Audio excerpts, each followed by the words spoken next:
Rain-slicked streets reflected the neon glow of Seoul, casting the city in a restless, electric heartbeat.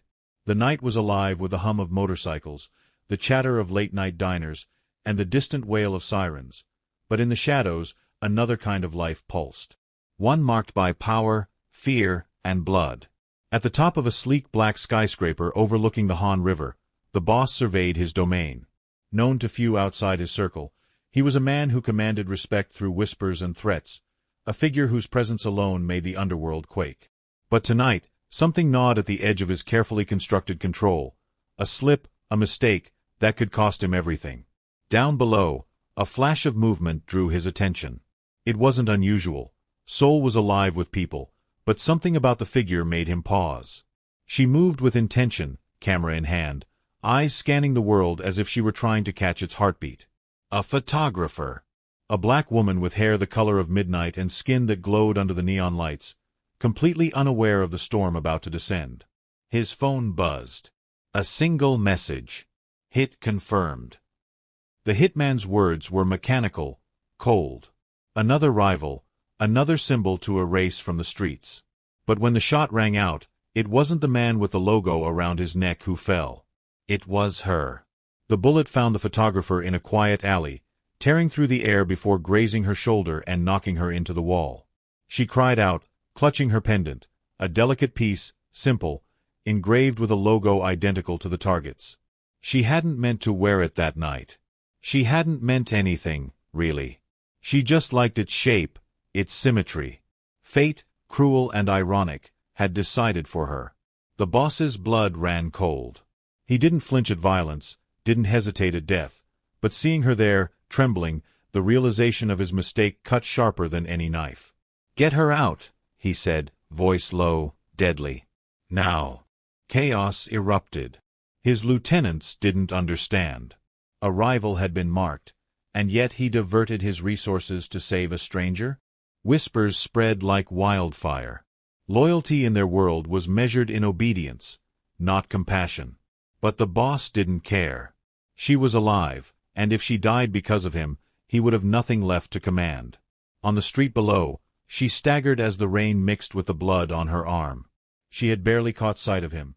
A man emerging from the shadows, taller than most, his presence folding the street into silence.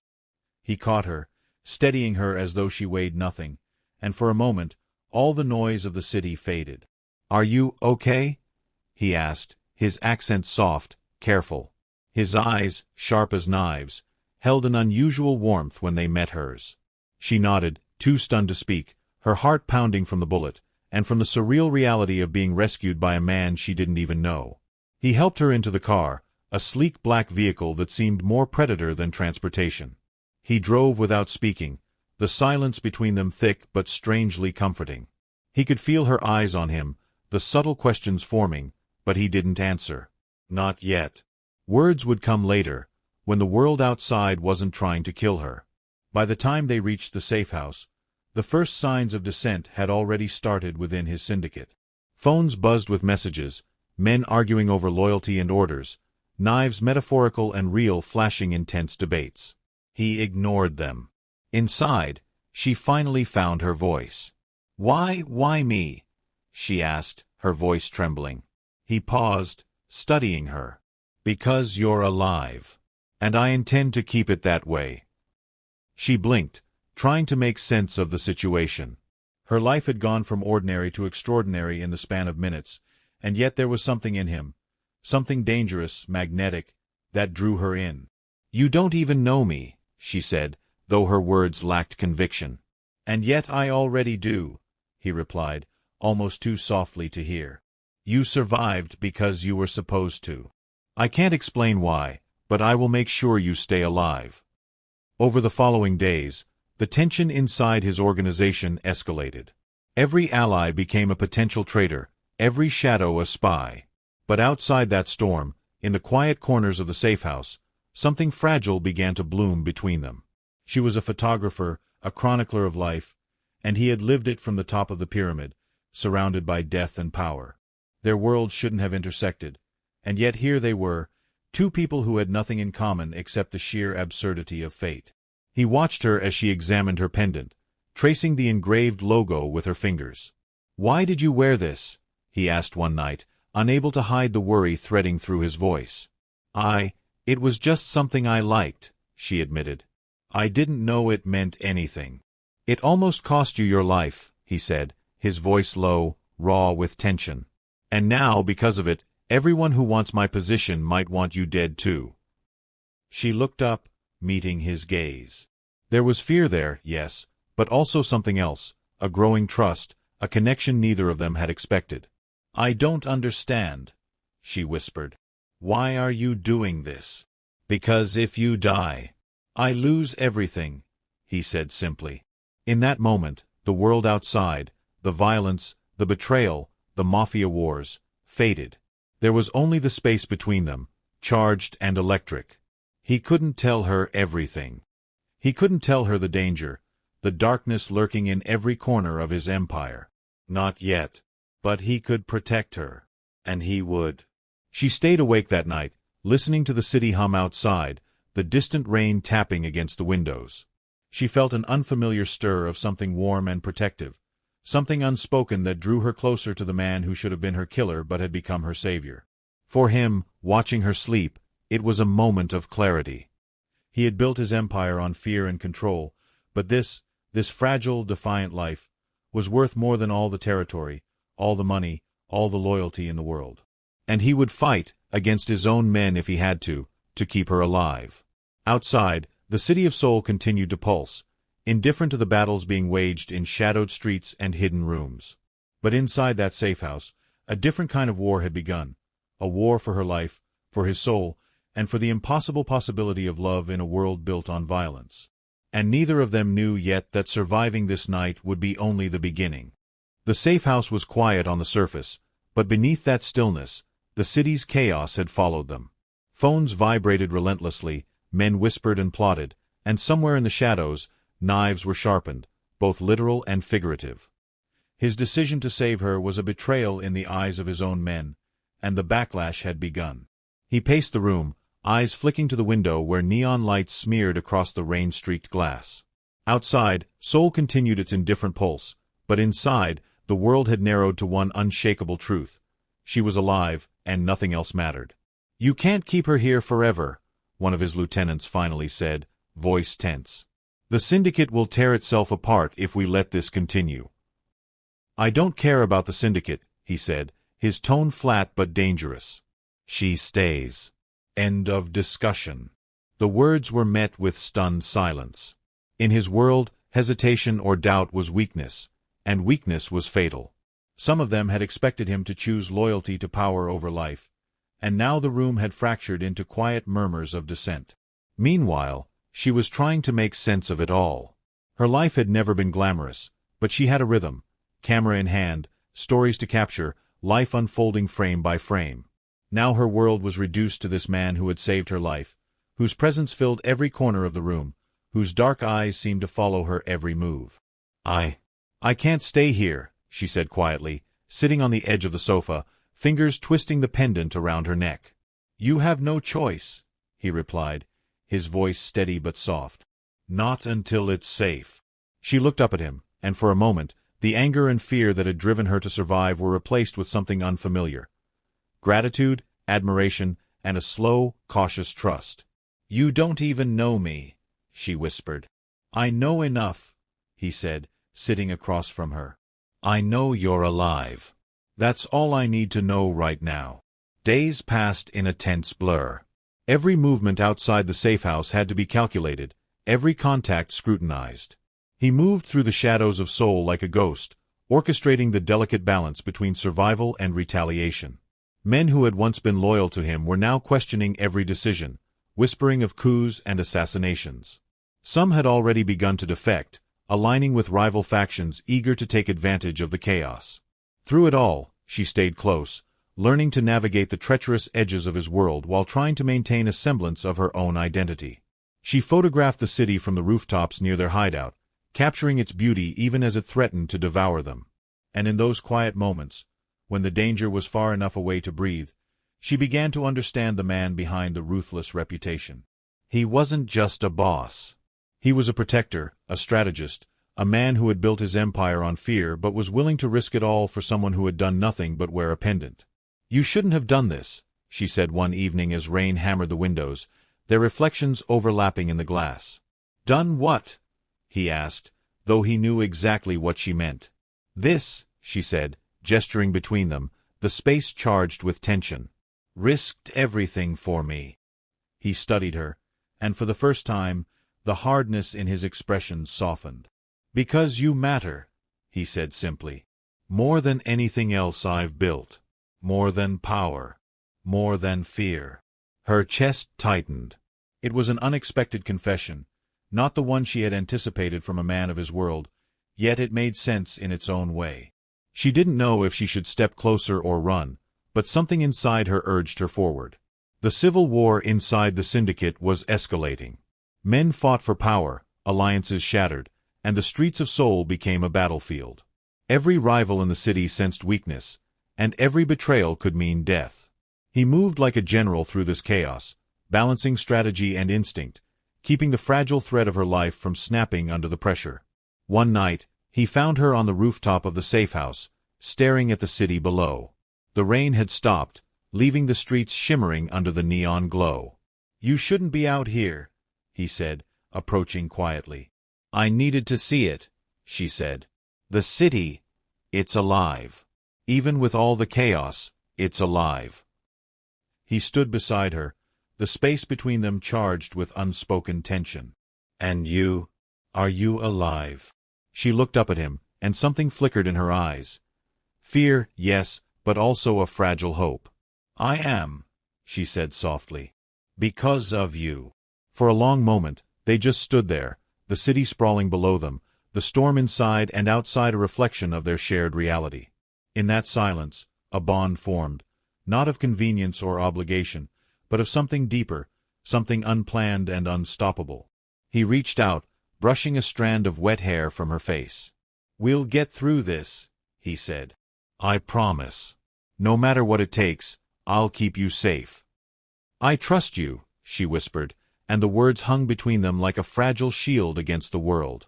As the first hints of dawn touched the skyline, the tension outside the safe house intensified. The syndicate was no longer just divided, it was a war.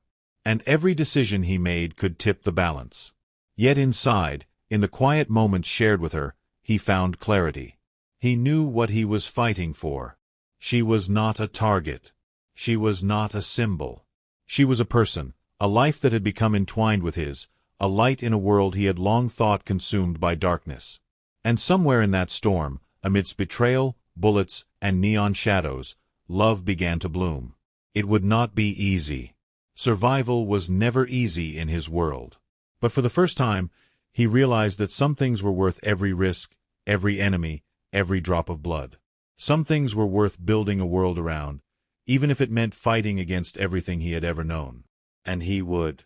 Because she had his name on her heart now, even if it wasn't carved in metal or etched in blood. The streets of Seoul were no longer just a city, they were a battlefield. Every corner, every alley seemed to pulse with tension, shadows stretching long under the neon glow.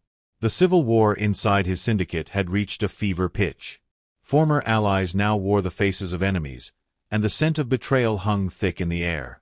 He moved through it all with the precision of a predator, each decision calculated, every action a gamble with lives on the line. But there was one life above all else he would not gamble with hers. She had become his focus, his tether to a world that, despite its chaos, still held fragments of hope. She waited in the safe house, watching the rain fall in sheets against the windows, her fingers tracing the pendant that had brought this storm into their lives. Each drop that hit the glass seemed to echo the tension in the streets, a relentless reminder that time was slipping away. When he returned, wet from the rain and carrying the weight of the night's battles on his shoulders, she rose to meet him. His clothes were soaked, his hair plastered to his forehead, but his eyes, those dark, guarded eyes, still held that unspoken promise. "You shouldn't have gone out there alone," she said, her voice trembling with worry. "I had to," he replied, voice rough with exhaustion. "If I didn't, it would have cost us both everything." She stepped closer, the danger outside momentarily forgotten. "You could have died." "I could have," he admitted, letting the words linger between them. "But I won't let that happen. Not again." Her hands found his, gripping tightly. It was a small gesture, but in the chaos surrounding them, it was everything.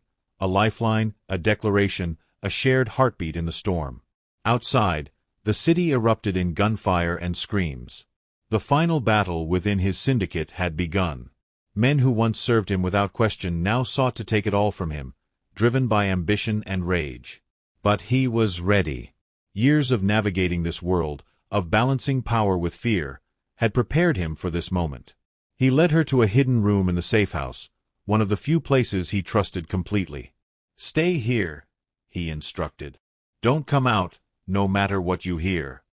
She nodded, eyes wide but steady. "I trust you," she said, echoing the words she had spoken before, but this time with certainty born from shared survival.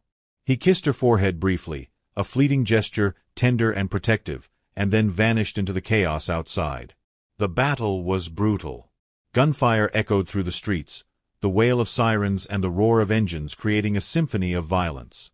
He moved like a shadow among men, striking with precision, his every decision slicing through betrayal and ambition alike.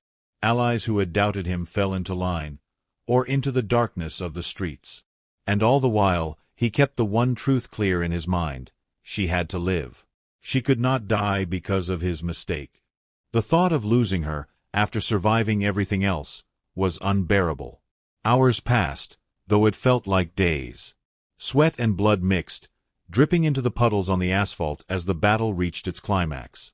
Finally, the last of the traitors lay defeated, and the streets fell silent, save for the rain tapping gently against the city. He returned to the safe house, bruised and exhausted, but alive. The relief that washed over him when he saw her safe was almost overwhelming. She was standing by the window, looking out at the city that had tried to destroy them, and she turned when she sensed him behind her. "You did it," she whispered, disbelief and admiration lacing her voice. "I did what I had to," he said, moving closer. "To keep you alive." She reached for him, and this time there was no hesitation. Their hands met, fingers interlacing, and in that simple connection, the tension, fear, and chaos of the last few days seemed to dissolve. "You could have lost everything," she said softly, voice catching. "I already lost everything the moment that bullet hit you," he replied. "Everything else is just rebuilding." For the first time, they allowed themselves a moment of peace, a breath in a world that had offered so little mercy. She leaned against him, her head resting against his chest, and he held her close, the steady beat of his heart grounding her. "I don't understand how this happened," she said after a while, her voice almost lost in the quiet. "One moment, I'm walking home, taking photos, and the next, my life is in someone else's hands." "It was never meant to happen," he said. "But fate, sometimes it has its own plans." She looked up at him, meeting his eyes, and for the first time, she saw more than the fearsome figure who had saved her life. She saw the man beneath the power and the reputation, the man who would risk everything for her. "I don't want to lose you," she whispered. "You won't," he said, voice steady. "Not now, not ever. We fight together, survive together. That's the only way this ends." Outside, the city continued to hum, indifferent as ever, but inside the safe house, a new world had begun. One built not on fear or power, but on trust, survival, and the fragile, impossible spark of love that had emerged in the midst of chaos. Over the next days, as the syndicate rebuilt itself under his command, he and she found a rhythm together.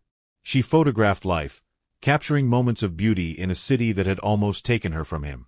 He navigated the remnants of his empire, protecting what mattered most.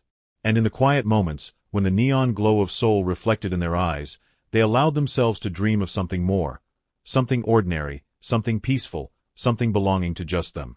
The bullet that had nearly ended her life had also begun something new, a connection forged in fear, solidified in trust, and deepened by shared survival.